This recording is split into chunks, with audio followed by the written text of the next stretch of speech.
So welcome to this very special episode of Teh Tarik with Walid. We have a very special guest, episode 45. He was one of the most powerful people in Singapore at one point in time, and he was a former Minister of Foreign Affairs. But I think people tend to forget that you were also the Minister of Health, Information and Arts, and Ministry of Trade and Industry as well. You were the Minister for MTI.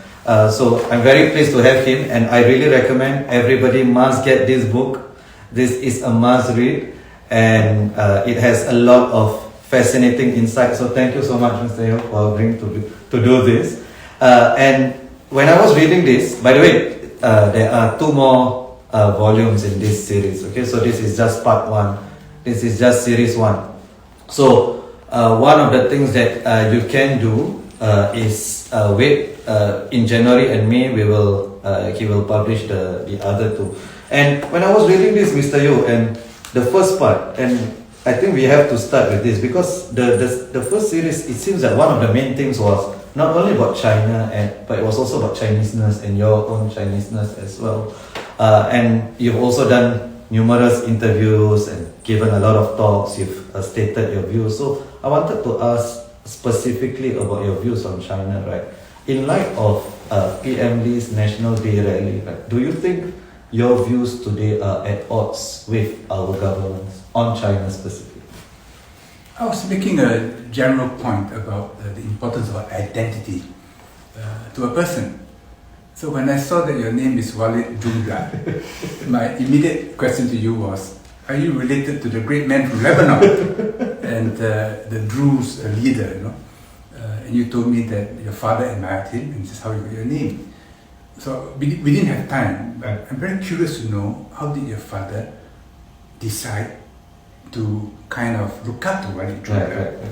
I know something about him, but not that much. So to me, it fills me with curiosity. And I believe that you should respect a person's identity. If this is important to you, I respect it. If this is what is of interest to my son or daughter, or to my friend, I respect it. And when we do that, then respect is returned. Then we become a good company. We become a nice society. But if there's a suspicion that why are you named after a foreigner? Why do you say you're Chinese? I mean, why are you wearing a tudung? And people feel very uptight, you know. Then a society becomes suffocating. I don't think that's good for Singapore. Singapore should be a place where we are free and we share a common space, not because each of us is retreating all the time, but because each of us is enlarging all the time and the area of overlap increases. Right. And I think that was one of the themes, right? Like you're talking about overlapping the common space and enlarging, and you mentioned specifically enlarging people's hearts as well, right? So I do want to get to that, but specifically on the issue of foreign policy, for instance, do you think, because I've listened to Minister Shanmugam, who has spoken a lot on foreign interference, Ambassador Bilahari Kausikan, whom you know very well. Oh yes, that's my perm set. Yes, your perm set, and he's been very vocal, and for the longest time he's been very vocal about Chinese influence in Singapore, and PM Lee's speech was in Mandarin about foreign interference. Do you think that today your views would be different than those there? I was curious, if you were foreign minister, like, how would your views judge with the government? I've always held these views. Before I entered politics, and when I was minister for various things, I don't think my views have changed. I've never hid my Chineseness, I've always rejoiced in it. But I've always been very intrigued and curious and rejoiced in other people's identities. And so I feel close to the Hadramis, I feel close to the Boras, I feel close to the Chettiars. Shanmugam is a Chettiar. So yeah, I think that's a good thing. It's not a bad thing. Right. And does it affect the way I exercise my duties as a Singaporean minister? Not at all. In fact, in some ways, it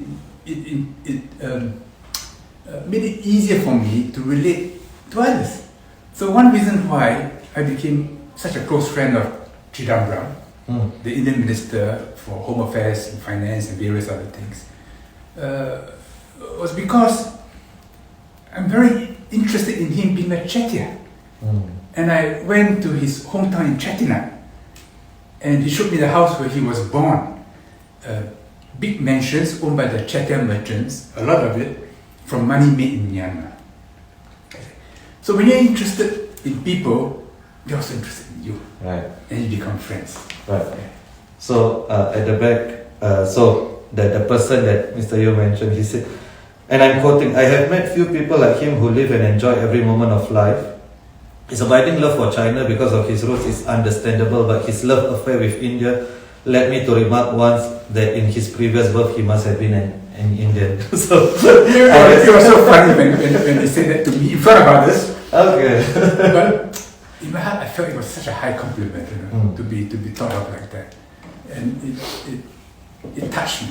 It touched me, and it made me feel so happy that he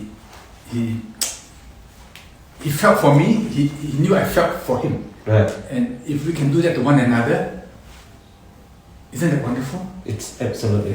In fact, I mean, just as Mr. Yo was saying, just before we came in, and he asked me about my name, and I was quite surprised because of course I expect him to know, but not many Singaporeans have asked me that question before. And so, would you say that your interpretation of the rise of China in this book is quite favorable, and you see China as largely a benign force, whereas others may not see that way, and I'm thinking, what is the difference? Wouldn't big powers behave as big powers do because they are able to? But you have maybe a slightly different interpretation because you give a lot of weight to the cultural makeup of a country. Am I right to say that, or did I misinterpret? You're absolutely right. When we talk about a complex reality like a civilization, it's important to know its history, to understand its values and its nature.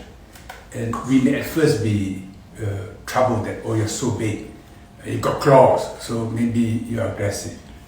But then as I look at your history, if I look at how you behave in natural habitat, then we come to a conclusion that, oh, you have a different nature. Yeah. And every culture, every civilization, every nationality has its own nature. And when we are dealing with it, whether as a trade minister, or as a foreign minister, or as a cultural minister, it improves communication when you understand this background. Then we go beyond stereotypes and simplifications, which very often lead to wrong conclusions and bad decisions. Right. Okay. So, and it is your assessment that China's history has shown that it is not a tiger to be feared? No, I won't say that. No, China is big, and because it's big, sometimes it's bossy without realizing it's bossy. So my book, I talk about some situations when they boss me around, and where I thought they had good reason to be, then, well, I took a step to the side. No point being in the way. But when they were unreasonable, then we have to assert reason.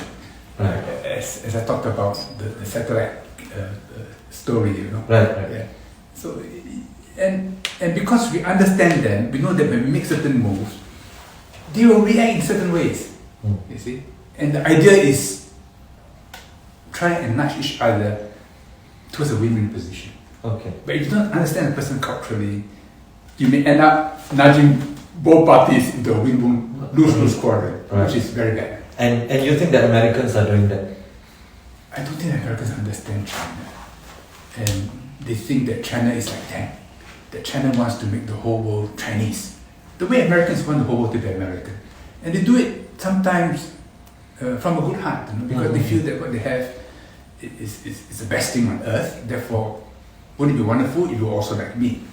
So they go around judging people whether they are like them and how much they fall short of being like them.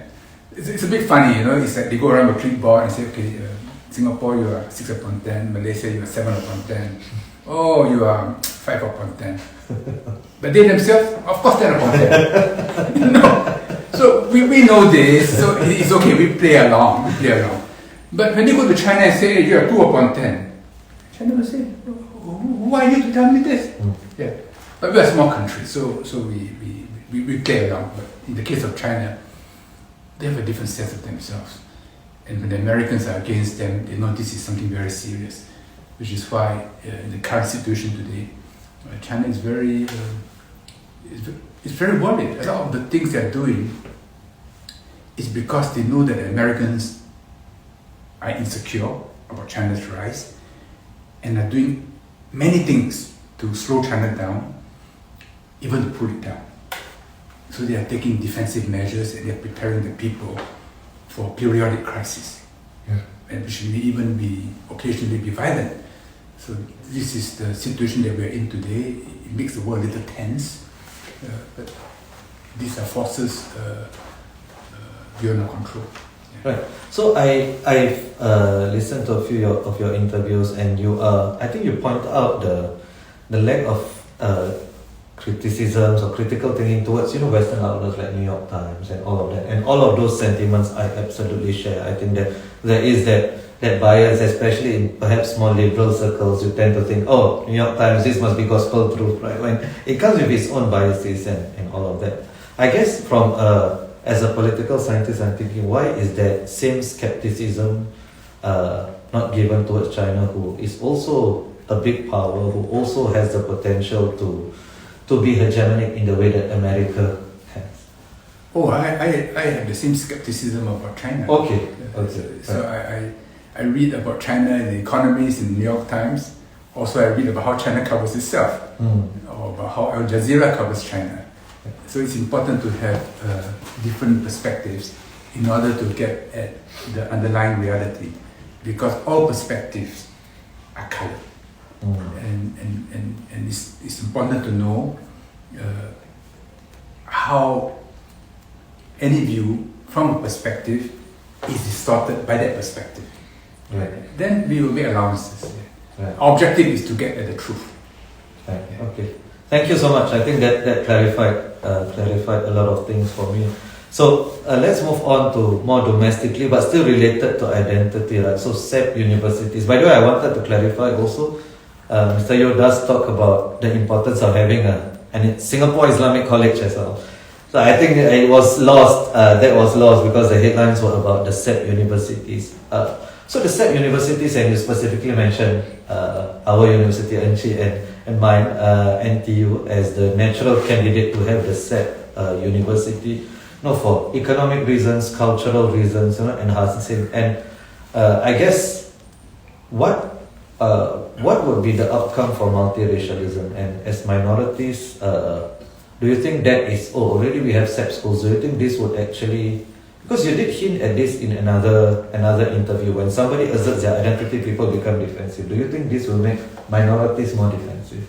Well, it can be mishandled, and when we make such moves, we should be very respectful and explain why it is good for the community as a whole.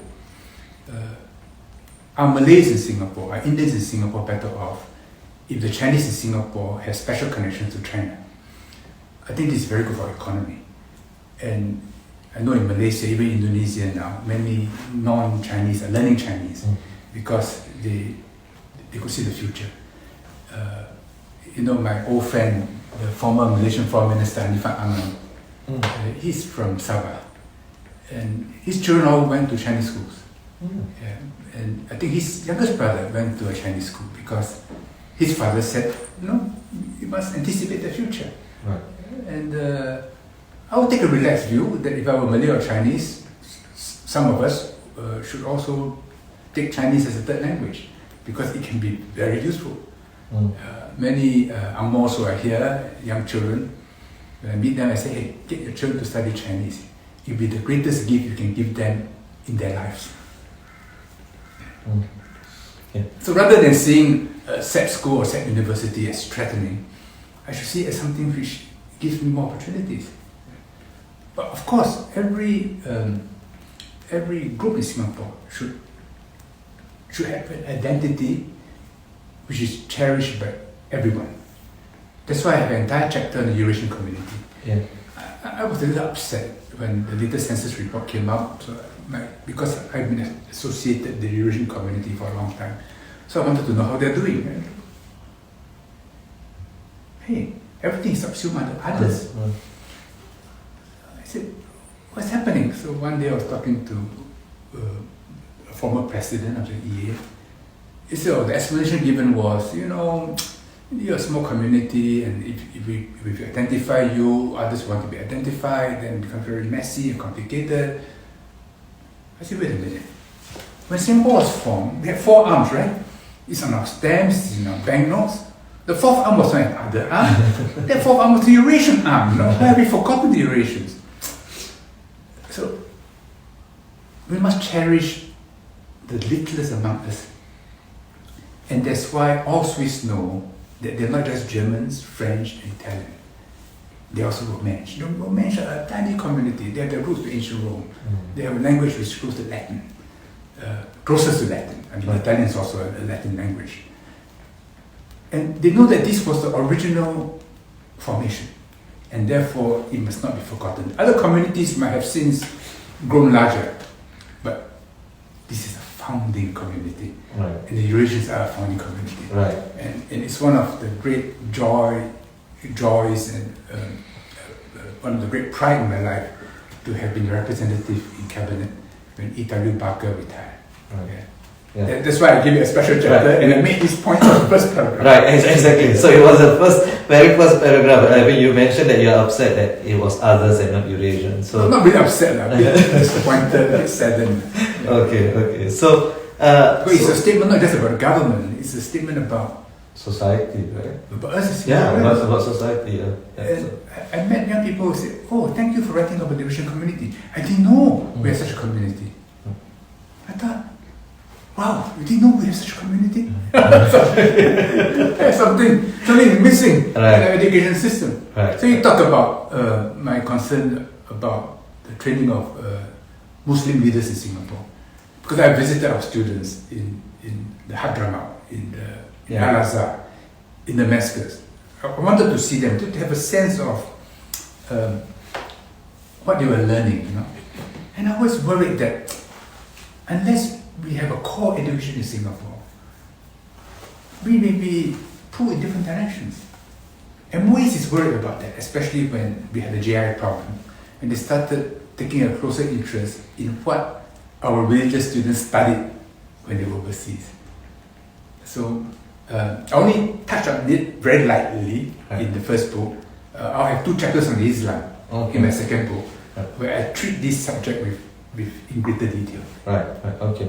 So, but none of the JI members were from madrasas or they went overseas, right? So, this can happen independently of that. Right? After ISD got involved, ISD didn't quite know how to handle them, because these were not just ordinary miscreants, So they asked the imams to go in. The imams at first were very suspicious. Right. Nothing to do with us. Why are you getting right. ISD kind of said, we don't understand them, you try and figure them out. So when they went to meet these detainees, they found out that they were having theological conversations. And then after a while, when they went back, they said, look, there's a deep problem here, because this is a cancer, Islam is being perverted to become an extremist ideology. And the justification is Islam itself. So the immunological response has to have its roots in Islam. Right. Which means that it has to be a religious discourse. Right. And the religious leaders of Islam are the ones who have the authority to do it, right? Not the government. So at that time I was talking to some of our religious leaders, and they said, they saw a difference. Those who graduated from Al-Azhar, those who graduated from Medina, those who graduated from Rubat, they were different. Right, in terms, and you did mention that in the book as well, and I think that was actually Minister Yaakob Ibrahim's idea, right? Singapore Islamic College, which he wanted to implement as well, but I don't know what happened to the implementation. But this idea has been on and off for some time. If it's an idea from within the Muslim community, the non-Muslims will look at it in a certain way. But since I'm not a Muslim, and Right. I don't have vested interest in it, I thought, let me say it. I'm sure Yaqub will be happy. He's watching actually. He's watching.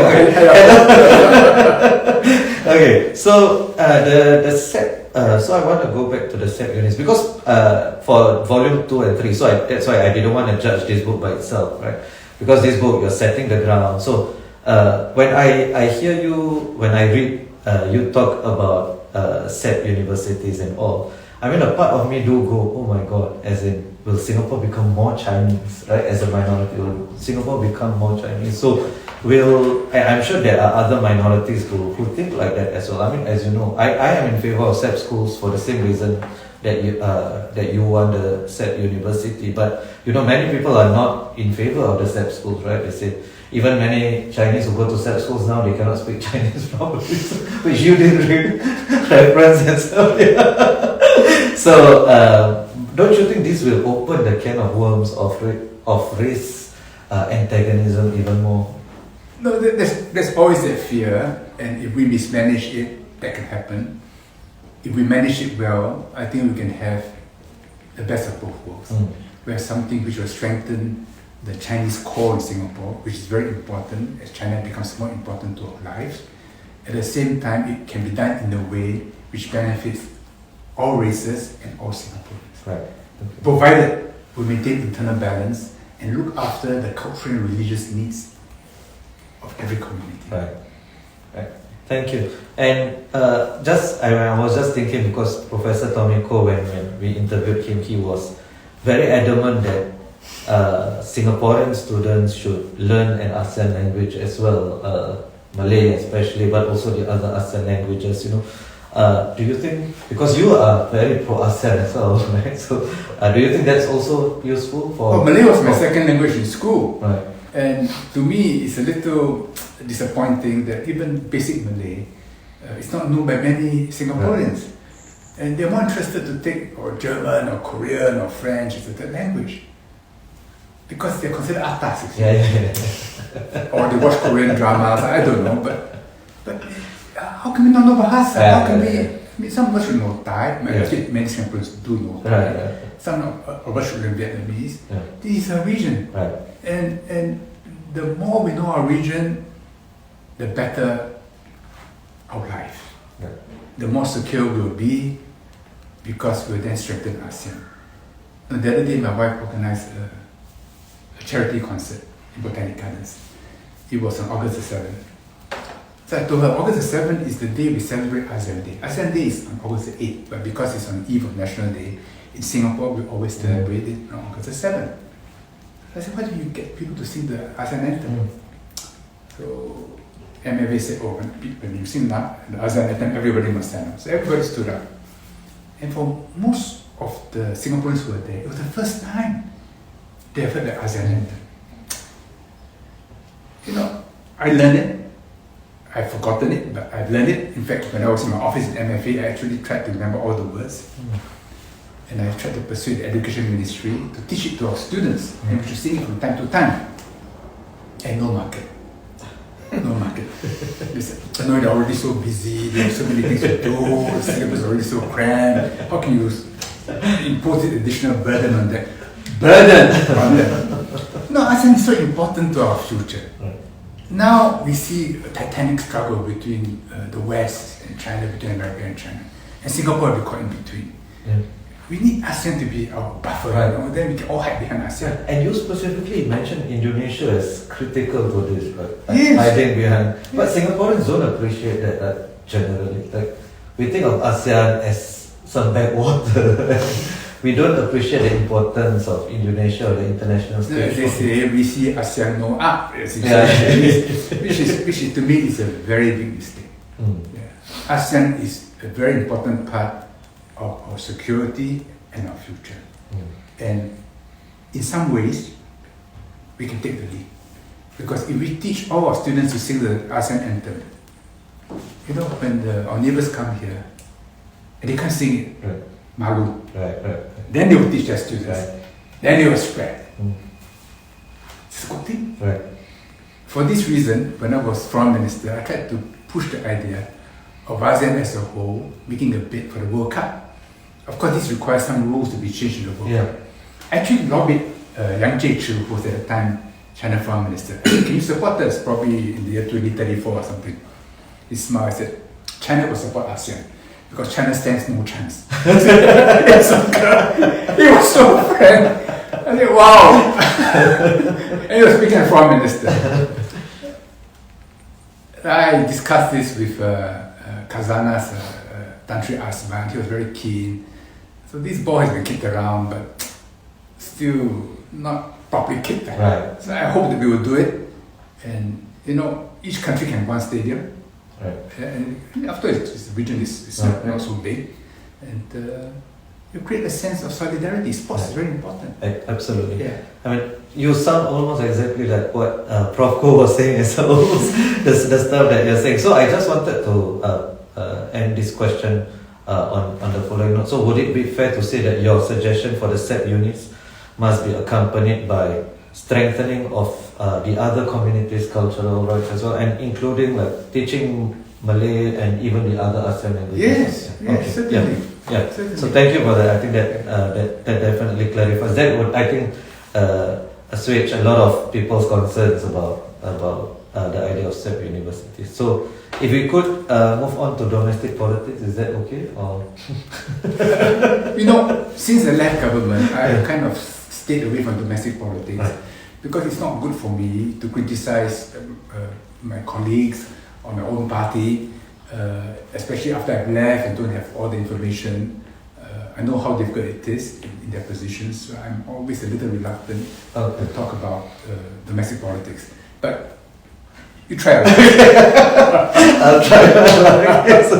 So 2011, it wasn't my political awakening, but that was the first election I could vote in, and so the atmosphere was hot. I want to ask you whom you voted for. So the atmosphere was super hot. I mean, even 2015, I don't think it was, and 2020 was a pandemic, of course. And I remember in one of your final rally speeches, and you mentioned somebody coming up to you and said that I like you, but I'm not gonna vote for you because MM Lee mentioned the repent. Do you remember that speech? Yeah, of course. Yeah. So I remember vividly. So and then I was thinking during that time, did you feel that your party actually helped you enough, or do you think there was a point in time where they said, leave it to yourself, your own devices, and see what you can do? No, there were postmortems, and I of course have replayed it many times in my own mind. I don't think additional party support would have changed the outcome because the desire for an opposition in parliament was so strong. Our unit GLC at the time surrounded our gun. Yeah. Like an egg, white surrounding an egg yolk.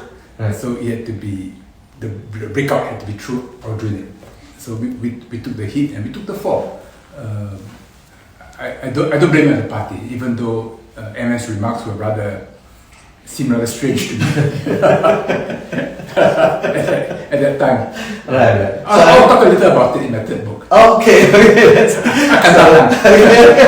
Okay. I mean, I think a lot of people really want to know what happened. Because I'm sure that those remarks caught you by surprise as well, right?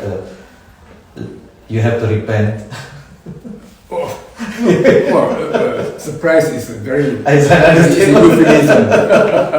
Okay. So I also remember at that point in time, because people didn't know where Mr. Lau was going to go, there was speculation that he was probably going to go to Monument Kalam where Professor Yaakob was, and but he chose, perhaps at that time, I remember that you were touted as one of the most, if not the most popular PAP minister. So they probably chose the hardest ground they could have. Why did they go to Aljunied and not Monument Kalam or others surrounding Hougang? It's very strange, Yeah. They never criticized me in the campaigns. They praised me. Yeah, exactly. They helped set up a site, vote George for President. presidency.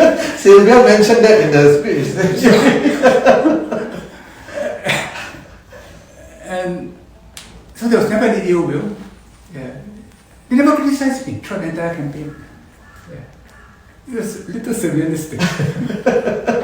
So you still don't know. You haven't met Mr. Lau and asked him why Aljunied, why not? Oh no, I didn't ask him Right, why he chose Aljunied. I knew why, of course. If I Right. did, I would also have chosen Aljunied because of the geography, because of the way the boundaries were drawn. I remember meeting them in Istana for the swearing in. I was still a guest, and they're very warm.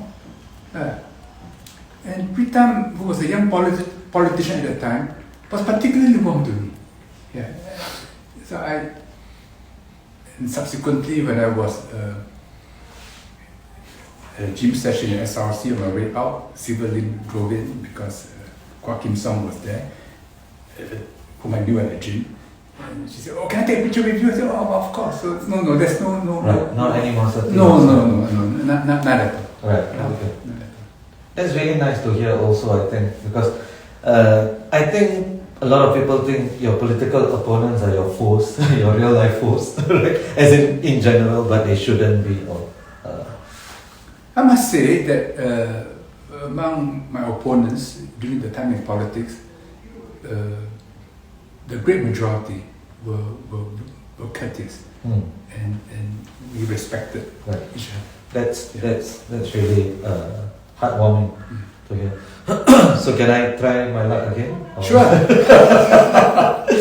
What if you were still in the party? Right? What would you have done differently in GE 2020? G2020. Yeah. If you were still in the CEC, for instance, and you were planning, right? What? Because where did it go wrong when things were poised for a huge PAP victory, but something went wrong somewhere? So what is there anything the PAP could have done? No, I don't think so. I think the results were within the ballpark of expectation. I live at East Coast, Okay. and that was a marginal constituency, Right. and because Heng Swee Keat went there, so it tipped things over, and the PAP won the GRC when he could have lost the GRC. As for the other constituencies, frankly, I don't know enough, because I was traveling back and forth between Hong Kong and Singapore, spending more time in Hong Kong than in Singapore, so a little out of touch. And for 6 months in 2017, 2018, I was with my wife in Houston when she was being treated for a very deadly cancer. Right. Okay. So sorry to hear that. And, No, she's yeah, I know. Yeah, but still, the experience is still. And it's all praises to God. Okay, so thank you so much. GE22, I guess maybe this. I mean, it wouldn't be fair to ask you to comment on it as well. But let's talk about something that people have asked you so many times. You've given the clearest answer, but people still ask you whether you're going to run for the president. I'm not going to ask you because I'm not going to ask you because you've already said no, and that's it. But you did mention in the book you were preparing for the presidency in 2011. So is this in volume 2 or 3 also? In volume 3. Oh, volume 3. So can you share a little bit, or shall we leave it for second interview when the book comes out? Leave it for second cup of Teh Tarik. Okay, second cut of Teh Tarik. Okay, Tyler, this is a promise. Okay, so one of the during your time, and one of the interviews, this was with Yahoo, and I found it fascinating that you actually said the most difficult ministry was information and the arts. And when people think of your portfolio, people think this is the easiest, this is the most, the least important. But you said that is where you actually had to be a diplomat, managing all these sensitive issues, right? And one of the perhaps your most famous speech was the Banyan Tree speech, and you were really seen as the progressive within PAP, right? So do you think that you open up the space enough for diverging viewpoints? Because when you were in cabinet, well, you said that, but at the same time there were other things that happened, like there were defamation suits against maybe opposition politicians or Catherine Lim, which I know that you said you don't think that's nothing happened to her, but for an ordinary citizen to be publicly criticized by the government or prime minister is still It's still a big deal. Like if I was publicly criticized now, my wife would be so scared or something by the PAP. Right? Although I think it's fair game, you're right. No. If you criticize the Prime Minister, I and agree. the Prime Minister criticizes you back, why should you be No, surprised? no, I agree. I think it's fair game. I think it's fair game. But would you say that leads to this chilling effect, or the idea that okay, while the government says we can open up or we should open up, but the moment you criticize something, oh, the knuckle duster. I think it's alright. If you are so sensitive, then measure your words. But if you want to be hard-hitting, then be prepared that the other side will be hard-hitting. I think that's not unfair, isn't it? I think it's not. I think it's not. So If gratuitously the Prime Minister pummels you because you didn't look friendly, then I say that's excessive. but if you point blank say the Prime Minister is a foolish man or whatever, then of course the Prime Minister has to fight back. Right. So I guess that's one way, and I think it's fair. But if would this way also be okay? Let's say Catherine Lim criticizes the Prime Minister, right? Then the Prime Minister calls Catherine Lim, let's have an interview, and then you ask me, and then we can settle our differences through that, Because when people speak to each other, right, there's always some decorum that we maintain. I agree with you. Yeah. So wouldn't it always be better to go there rather than? And this is the reason why it's very important when we make comments that we put our real names to it rather than hide behind the screen, behind a pseudonym. Then you can afford to be rude. Agreed. No one knows who you are. I know Catherine Lim, she's a friend, so I feel very awkward about using her as the reference point for the organization. But I would say this generally, that if you talk about defamation suits, I mean, I can see your point, but if it's something which is very injurious to the offended party, then the offended party may say, look, the only redress I can have is to take you to court.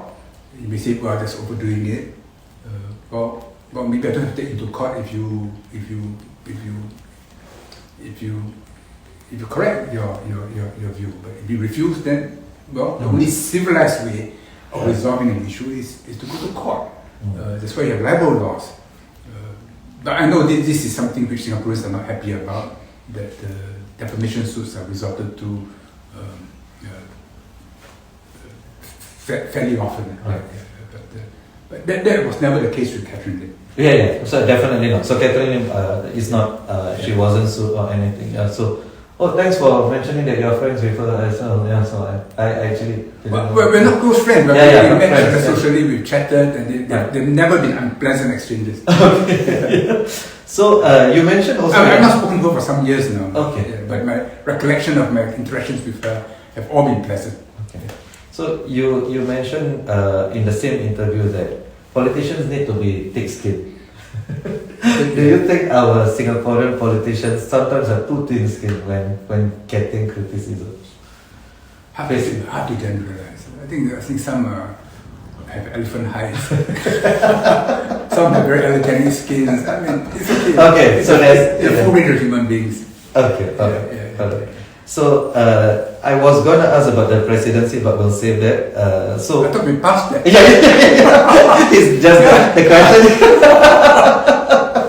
So you've spoken about Section 377A as well, and this is not a new issue, of course. As Minister of Information and Arts, I'm sure this was another issue that you faced. What do you think about how the entire issue has panned out, and what are your thoughts on it, and how the government has handled it? No, I think it's good that the government has taken a new position, because the previous one, where you say the law stays in place but it will not be enforced, I didn't think that was tenable, and it made the law look bad. Now we said no, it's not criminal, and therefore it's not subject to public prosecution. I think that's a good move. People were afraid that this is a slippery slope to other things like gay marriage, which many people are very uncomfortable about. Of course, there's a mood in the world, no? We try to maintain the structure of the family. So government has said the constitution will be amended so that what constitutes marriage will be defined by parliament and not be defined by judges. Right. We think it's good because parliament is directly accountable to Singaporeans. Right. Judges are not. So it's good that on an issue like this, which is important to Singaporeans, that this is a matter which government will decide. And government says, this government believes that marriage is between man and woman, and that it's for parliament to decide, and not for judges to decide. So they've clarified an important position, which provides some comfort, but of course, there's a group who feels that government is not going to fight enough. There are other groups who feel the government is also not going to fight enough in different directions. So in the end, it's always balancing. Balance. I remember when I became Minister for Information and the Arts and reviewed censorship rules, which government wanted me to do. I had lunch one day with Lee Kuan Yew, and they said, the important thing is to keep our society wholesome. I thought, what do you mean by wholesome? It's so subjective. Yeah, but all of us, especially when we are parents, have a sense of what constitutes a wholesome environment. What kids do at school, in camp, in their own rooms, we may not know. We may not even want to know. But when they're with us in the dining room, the living room, when we're vacationing together, we expect certain behavioral norms. And they say hypocrisy is the complement vice based to virtue. You see, you must always maintain high ground, and that high ground should be wholesome. It doesn't mean a society will be perfect. Society is never perfect. It doesn't mean that you want everything to be wholesome. That's not possible. You make a society suffocating. But the areas which are open, which are brightly lit, they should always be wholesome. Okay. It's not sufficient to guide action, but it's a kind of an animating spirit in what we do in Singapore. Right.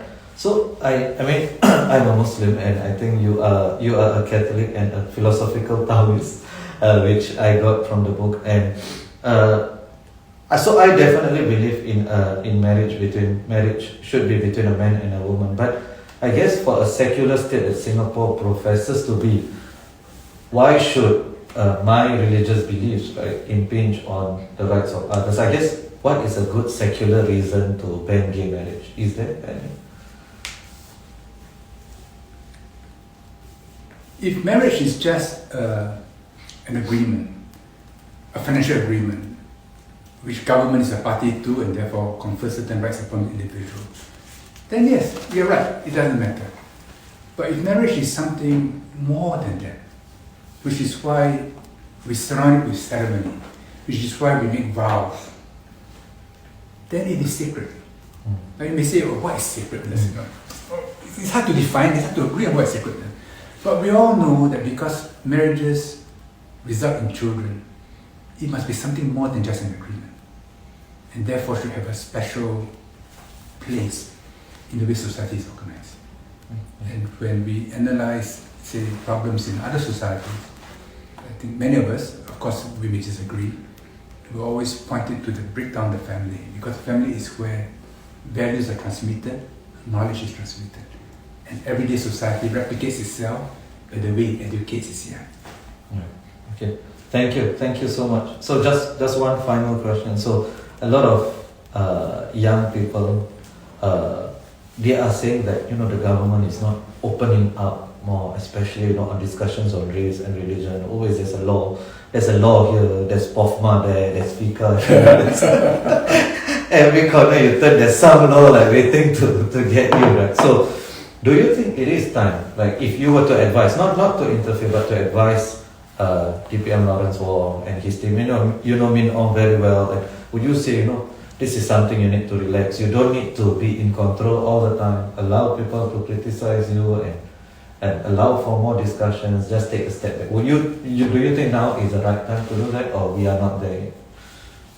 There's never a right time. There's always a tension there's always a conversation. You cannot say, I want a situation where there's no more tension, where things are so settled that there's no further need for debate or argument. The tension is in every family. How we raise our children between father and mother, among siblings, among older ones and younger ones. There's always a tension as to how much is too much. Are we too tight? Are we too loose? Are we too tight in this situation? Are we too loose in the other situation? Sometimes things happen, we say, oh, I made a mistake, I should have been stricter or firmer, or I should have been less prescriptive and given him more space. So during COVID, when we're all living in a very compressed environment, there are a lot of psychological problems. And when you are stuck in a so small space, little things become huge irritants. So this struggle for the right balance, I think it's not a bad thing. It is part of life. And we should not see it as, oh, because we are always debating this, there's something wrong with us. Not at all. If we stop debating it, then there's something wrong with us. If parents stop wondering whether the balance is right, they are no longer being parents. They have ceased to care. So I don't see it as a bad thing at all. Of course, I may say, oh, in this situation, we should be more relaxed. Yeah, but I may say that my wife may disagree with me. So I cannot be telling the minister, no, you should follow me, because he will say, oh, how do I follow your wife? And his wife may disagree too. Sounds like my story. Okay, so just light-hearted. Let's end off on a light-hearted, reconciliatory note. Because now you're sort of a statesman, right? So I'll ask you. No, I'm not a statesman. I'm a retiree. I'll ask you for your favorite current PAP person and your favorite opposition person. Wow, that's very that's very invidious. It's very invidious. It's like, the Americans say, no, China is no allies. You see, we have so many allies. China said, the moment you identify ally, you've identified an enemy. Oh, that's true. That's the case of them. That's my answer to you.